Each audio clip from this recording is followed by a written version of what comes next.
Hey everyone, Ken Horowitz from Sega 16, back again with another video, but in this video I'm going to talk about one specific item, and it's a new book that I got, a Genesis related book that I was just given by a group called Game Press, and the book is called Mega Drive Legends, and the book is in Spanish, okay? I don't have a problem with that, I speak and read Spanish, but those of you who don't might have to wait until the English version comes out, and there is an English version coming out. But let me tell you why this is a book that is well worth waiting for, and if you can read Spanish or don't have a problem with that, then it's worth picking up right now. This book is absolutely beautiful. First of all, the book it looks like a Genesis cartridge case. And in fact, when you open the cover, it has like on the inside cover here as though it were the manual, the European manual on that side, and then on the back as though it was the actual cartridge there. So that was pretty cool the way they made the book like an actual Mega Drive case. But the book itself is very, very well done. It's got lots and lots of good information. Now, if you've read the Mega Drive Genesis Collected Works, you might think, oh, well then why do I need this one? Well, that one focused on concept art and production art and interviews, and this one talks more about the games on the console itself. So you have information on the console, on the Genesis, on concept arts, on prototypes, the different types of processing chips, and what 16-bit means, the different revisions to the hardware that were made, the different types of marketing that was done in the United States and in Europe, peripherals, it discusses the peripherals, it discusses also the different magazines that were around at the time, a little bit there on the Sega channel.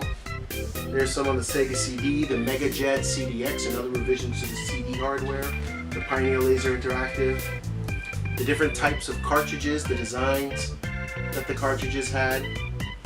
Of course, there's some information on Sonic, it being last year Sonic's 25th anniversary. The production process of how they actually created the boards and the EEPROMs and the cases and the cartridges. And then there's some information here about Sega Spain. Now, I primarily wanted this because I wanted to know more about Sega's European business, which is an area that's often neglected. On Sega 16, I write a lot about the American aspect of Sega's business, but that's because that's the most accessible. It's not because I'm anti-Japan or anti-Europe, but it's because the American aspect is the easiest to write about. I can go and contact people who work there easily. Can't really do that with Japan. Europe, you can, but not as much, not to the same extent as America. So any information that I can get on Sega's business in Europe is essential to me. And so not only does this have information about Sega Spain, but it also talks about, it has games, of course, but it also has an interview with the former head of Sega Spain. So that was something I really wanted to read about. And these are in the book, the games here in alphabetical order. There's some information on the games. And there are a lot of games covered here. More than 154 games are covered. So of course you're not going to cover the whole library, because then the book would be, multiple volumes, or it would be phone book thickness. So you've got games all the way, and these are games American, Japanese, and European books. So you've got books from all different, and not just Sega. These are all Sega and third party. So you're going to have, like for example, here's Flashback and Fireshark by Taito, and I believe Flashback was by Virgin Games? Was it? No, US Gold, sorry, US Gold. Gaiatas, Ghostbusters, Gauntlet 4, incredible game, incredible soundtrack, Golden Axe, all three are here. And so then it goes all the way through. All these games, there's Streets of Rage, Super Hang-On, right? See, for example, they also have, since it's a European book, the books are going to be the European name. So here, for example, is Talmud's Adventure, which we know in the United States is Marvel by Namco. Right? Wonder Boy, Yu Yu Hakusho. Okay, and then it also has other games that perhaps they didn't have time to talk about, but they wanted to mention. It has legendary people from Sega's 16-bit business, like Hayao Nakayama, Hideki Sako, right? David Perry, Mark Cerny. It's got multiple pages on these people. Noriyuki Wadare, the composer. Tokuhiko Bo Uwabo, another great composer. First Lady RPGs, Reiko Kodama. So you've got all these great characters. And then at the end, Paco Pastor, who was the general director of Sega Spain. And so the fact that they were able to include that kind of information makes the book really, really useful to people who want to know a little bit more about Sega's European history. And that's why I wanted this book so much, because I really want to know more about Sega's European history.